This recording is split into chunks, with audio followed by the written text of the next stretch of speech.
আপনারা শুনছেন radio Bikrampur ৯৯.২ FM। প্রাণের কথা মনে সুর, রেডিও বিক্রমপুর 99.2 FM।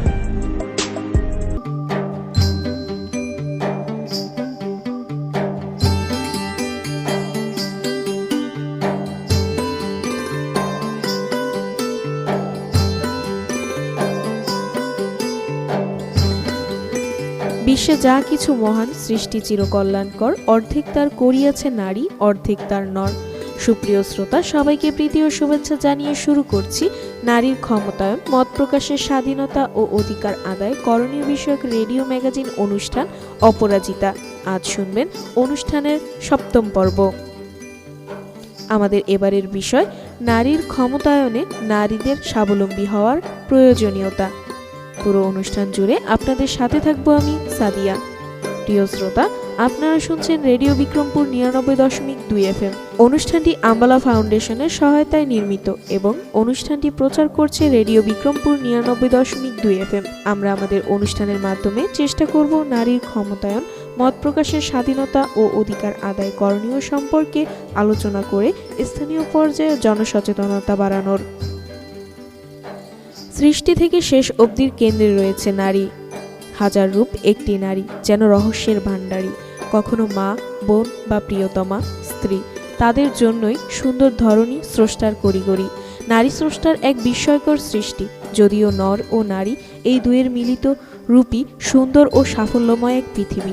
উভয়ের মিলিত প্রচেষ্টাতেই পৃথিবী আজকের এই অবস্থানে এসেছে। শ্রোতা, চলুন জেনে আসি আমাদের আজকের অনুষ্ঠানে কি কি থাকছে। আমাদের আজকের অনুষ্ঠানে থাকছে বিষয়ভিত্তিক একটি গান, একটি ফিচার এবং বিশেষজ্ঞের পরামর্শ। তুমি দারুণ, তুমি আলাদা, তুমি সুন্দর, আর তাই তো তুমি নারী। সুপ্রিয় শ্রোতা, চলুন অনুষ্ঠানের এই পর্যায়ে শুনে আসি বিষয়ভিত্তিক। কিছু মহান সৃষ্টি চিরকল্যাণকর, অর্ধেক তার করিয়াছে নারী, অর্ধেক তার নর। শুধু পুরুষদেরই নয়, প্রতিটি নারীর উচিত স্বাবলম্বী হওয়া এবং অন্যকেও স্বাবলম্বী হতে অনুপ্রাণিত করা।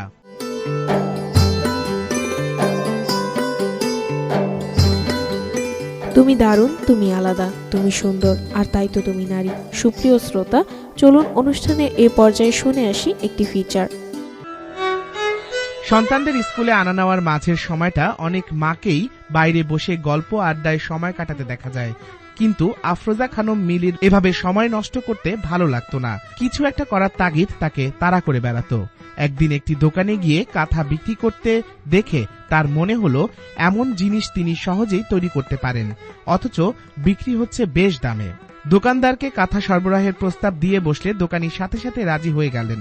ব্যাস, শুরু হয়ে গেল তার স্বাবলম্বী হওয়ার গল্প। মাত্র ৩,০০০ টাকার পুঁজি দিয়ে শুরু করে ৭ বছরে ৫০ লাখ টাকার মূলধন গড়েছেন এই নারী।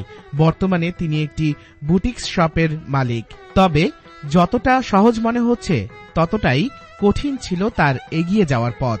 পরিবারের কঠিন সময়, যখন স্বামী বেকার, স্বাবলম্বী হওয়ার লড়াই শুরু করে বন্ধুর পথ পাড়ি দিতে হয়েছে তাকে। তার মতো এমন অনেক নারী সামান্য পুঁজি নিয়ে শুরু করে নানা প্রতিকূলতা মোকাবেলা করে স্বাবলম্বী হয়েছেন, গড়ে তুলেছেন নিজের পরিচয়।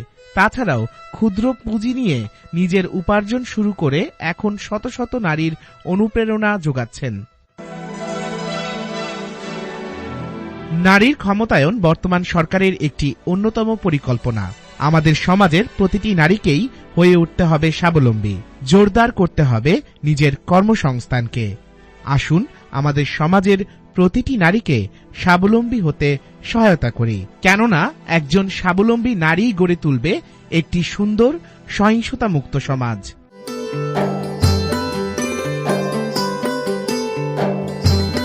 হে নারী, পৃথিবীর সবচেয়ে সুন্দর ফুল আর সবচেয়ে বর্ণময় কবিতার চেয়েও আকর্ষণীয় তুমি।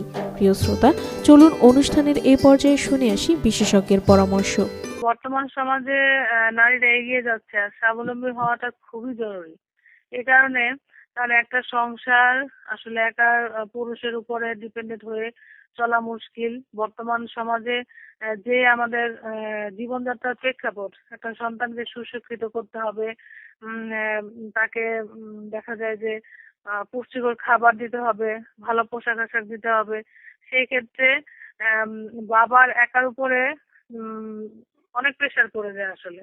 তখন মা যদি পাশাপাশি কিছু করে তাহলে সংসারের বিভিন্ন ধরনের ঝামেলা ঝগড়াঝাটি থেকেও রক্ষা পায়, সংসারটা সুন্দরভাবে চলে এবং বাচ্চাদের যেই প্রয়োজনীয় পুষ্টিকর বিষয়গুলো আছে এবং সুশিক্ষার ক্ষেত্রে যে বিষয়গুলো আছে সব ক্ষেত্রগুলোই সুন্দরভাবে মেনটেন করা যায়, সামাজিকতাও মেনটেন করা যায়।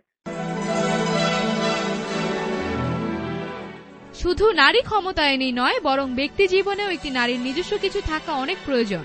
কেননা আমাদের সমাজের নারীরা প্রতিনিয়তই ঘরে বাইরে অনেক সহিংসতার শিকার হচ্ছেন। যৌতুকের ফলে ভেঙে যাচ্ছে অনেক নারীর সংসার। তাছাড়াও দেখা যায় পরিবারের একমাত্র আয় করার মতো ব্যক্তি হলেন পুরুষেরা। অনেক সময় তাদেরও অনেক খারাপ সময়ের মধ্য দিয়ে যেতে হয়। তখন যদি তার স্ত্রী স্বাবলম্বী হয়ে থাকেন তবে তিনি তার স্বামীকে সাহায্য করতে পারেন।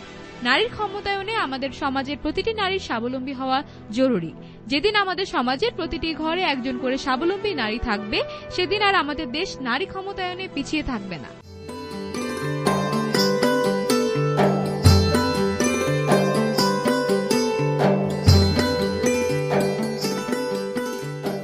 হে নারী, সমাজ গড়ার কারিগর তুমি, তোমারই মুঠোয় বিশ্বসুখ।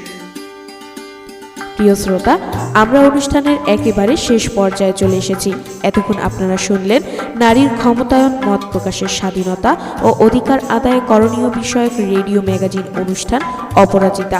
অনুষ্ঠানটি আমলা ফাউন্ডেশনের সহায়তায় নির্মিত। অনুষ্ঠানটি প্রচারিত হল রেডিও বিক্রমপুর ৯৯.২ FM এ। পুরো অনুষ্ঠান জুড়ে আপনাদের সাথে ছিলাম আমি সাদিয়া। অনুষ্ঠানের আগামী পর্ব শুনতে আমন্ত্রণ জানিয়ে শেষ করছি আমাদের আজকের অনুষ্ঠান। সবাই স্বাস্থ্যবিধি মেনে চলুন, সুস্থ থাকুন, নিরাপদে থাকুন আর সব সময় কান পাতুন রেডিও বিক্রমপুর ৯৯.২ FM এ। এবার বিদায়ের পালা। তার আগে জানিয়ে দেব আজ আমরা অপরাজিতার এই আয়োজনে সাথে ছিলাম। উপস্থাপনায় আমি সাদিয়া, প্রকৌশল সহযোগিতায় ছিলেন মামুনুর রশিদ। অনুষ্ঠানটি নির্দেশনা ও পরিকল্পনায় ছিলেন মোহাম্মদ আওলাদ হোসেন খান শিবলি। অনুষ্ঠানটি প্রচার করছে রেডিও বিক্রমপুর ৯৯.২ FM।